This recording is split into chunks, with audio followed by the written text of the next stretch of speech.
अभी हमारी हिम्मत नहीं है भगवान श्री राम के सामने जाकर के खड़े होने की, क्योंकि राम ने जिस गाय के लिए अवतार धारण किया था, गाना बजा रहे हो ना आप लोग, जो राम को लाए हैं हम उनको लाएंगे। आप आपको पता है कौन राम को लाया? राम को गाय लेके आई। राम मंदिर के लिए आपको कोई न्योता आया है मंदिर के लिए? अभी तक तो नहीं आया। क्या वजह हो सकती है? हम क्या जाने इसमें, हम कैसे बता सकते हैं वजह। अगर आपको निमंत्रण आता है तो आप वहाँ पहुँचेंगे जी? नहीं, सवाल ये है कि हमने पहले ही ये स्पष्ट कर दिया है कि अभी हमारी हिम्मत नहीं है भगवान श्री राम के सामने जाकर के खड़े होने की, क्योंकि राम ने जिस गाय के लिए अवतार धारण किया था और जो गाय भगवान श्री राम को लेकर के आई थी, गाना बजा रहे हो ना आप लोग, जो राम को लाए हैं हम उनको लाएंगे। आपको पता है कौन राम को लाया? राम को गाय लेके आई है, क्योंकि जब पृथ्वी के ऊपर अत्याचार बढ़ा तो पृथ्वी ने गाय का रूप धारण किया। वो ब्रह्मा जी के लोक में गई, ब्रह्मा जी ने वहां प्रार्थना की, भगवान ने कहा कि हम अंशों के साथ सूर्य वंश में मनुष्य अवतार धारण करेंगे और तब तुम्हारी भार का हरण करेंगे। तो गाय ही भगवान श्री राम को धरती पर लेकर के आई थी, तो उस गाय को काटा जा रहा है और हम राम की प्रतिष्ठा करके उनके सामने खड़े हो जाएंगे, तो हमको ये ठीक नहीं लगता है। हमको लगता है कि ये ठीक नहीं होगा, इसलिए हमने कहा है कि जब गौ हत्या बंद हो जाएगी देश में तब हम भगवान श्री राम का दर्शन करने जाएंगे। बस चर्चा ये भी चल रही है गुरुजी की आप नाराज चल रहे हैं, क्या है पूरा? नहीं, हम बिल्कुल नाराज नहीं हैं। हम इस बात से भारतीय जनता पार्टी से प्रसन्न हैं कि उन्होंने देश में हिंदू वातावरण बनाया है, हिंदुओं के सोए हुए स्वाभिमान को जगाया है। आज हिंदू गौरवान्वित महसूस कर रहा है, इस बारे में हम उनके प्रशंसक हैं। जहां गलती होती है उतने बारे में हम बोलते हैं। हम पूरे तरह से किसी के ना तो खिलाफ हैं और ना किसी तरह से पूरे के पक्ष में हैं। हाँ, कोई व्यक्ति है, हमारा भी व्यक्ति है, गलती करता है तो हम उसको डांटते हैं। सामान्य हर माता पिता अपने बच्चे को प्यार करता है लेकिन फिर भी गलती पे डांटता है। तो इसी तरह से हम गुरु हैं सबके। जब कोई धर्मशास्त्र की दृष्टि से, धर्म की दृष्टि से गलती करेगा तो हम उसको नहीं कहेंगे कि गलत हो रहा है, और गलती जो करेगा उसका परिणाम आएगा। आप देखिए, लोग कहते हैं कि हम एंटी मोदी हो गए। एंटी मोदी नहीं है, हम एंटी के प्रो एंटी हैं, इस प्रो मोदी हैं। क्यों? क्योंकि हम नहीं चाहते कि मोदी कोई ऐसी धर्मशास्त्र की गलती करें कि उसके पाप के परिणाम स्वरूप उनका पतन हो जाए। बड़ी मुश्किल से उदय हुआ है, तो हम चाहते हैं कि उनके हाथ से कोई गलती ना हो। इसके लिए हम ध्यान आकृष्ट करते हैं। तो उनके जो चट्टे बट्टे हैं अगल बगल के, वो कहते हैं सारे ये आपके विरोधी हैं। हम विरोधी नहीं है, हम चाहते हैं कि उनके हाथ से अच्छे काम कराए जाएं, इतनी सी बात है। दूसरा एक सवाल है, राजभूमि के क्षेत्र के जो ट्रस्ट के महासचिव है चरत राय का बयान आया है कि पूर्व रामानंद संप्रदाय मंदिर को सौंपा जाए, उसकी प्रतिक्रिया की जाएगी? नहीं, वो कहते हैं, आप ठीक से नहीं बता पाए। उनका वक्तव्य कल ये आया है कि ये रामानंद संप्रदाय का मंदिर है, शंकराचार्यों का, शैवों का, शाक्तों का यहाँ क्या काम है। तो हमारा ये कहना है कि वो जो जगह है जहाँ चंपत राय इस समय बैठे हुए हैं वो बहुत बड़ी जगह है, उनको बहुत उदार हृदय रखने की आवश्यकता है। और ये हिंदू समाज में फूट डालने वाला वक्तव्य है उनका कि रामानंद संप्रदाय का है। अगर रामानंद संप्रदाय का है तो बाकी हिंदू समाज से क्यों चंदा लिया गया? जिस समय ये मंदिर बनाने की बात थी, चंदा लिया जा रहा था, उस समय क्यों नहीं ये स्पष्ट कर दिया गया कि ये रामानंद संप्रदाय का है? तो रामानंद संप्रदाय के लोग चंदा देते, बाकी लोग ना देते। लेकिन इसमें तो हर हिंदू ने दिया, हर राम भक्त ने दिया, हर देशवासी ने दिया। क्यों? वो रामानंद संप्रदाय के कारण दिया, वो अपने कि हमारे राम है, ये राष्ट्र के राम है। आप इनको छोटे से परिधि में बांध रहे हो। दूसरे आप कहते हो कि रामानंद संप्रदाय का है, शंकराचार्य का क्या है? भाई, हमारा मंदिर नहीं होता, शंकराचार्य का कोई मंदिर नहीं होता, लेकिन शंकराचार्य हर मंदिर पर धर्म की व्यवस्था देने के लिए अधिकृत हैं। धर्म का निर्णय हम देते हैं। तो और जो रामानंद संप्रदाय का आप कह रहे हो, रामानंद संप्रदाय का शास्त्र भी वही है जो हमारा शास्त्र है। हम दोनों का शास्त्र अलग अलग नहीं है कि उनका शास्त्र अलग है, हमारा शास्त्र अलग है।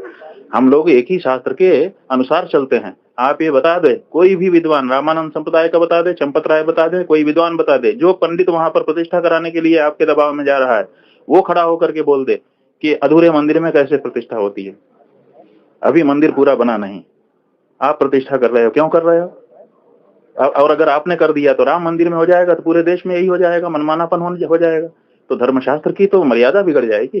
तो धर्मशास्त्रों की जो मर्यादा बनी हुई है उसको सुरक्षित रखने की दृष्टि से हमारा ये कर्तव्य बनता है, जिस जगह पे हम बैठे हैं उस जगह का ये दायित्व है कि हम बिना परिणाम का भी विचार किए धर्मशास्त्र की जो बात है उसको स्पष्टता के साथ कहें।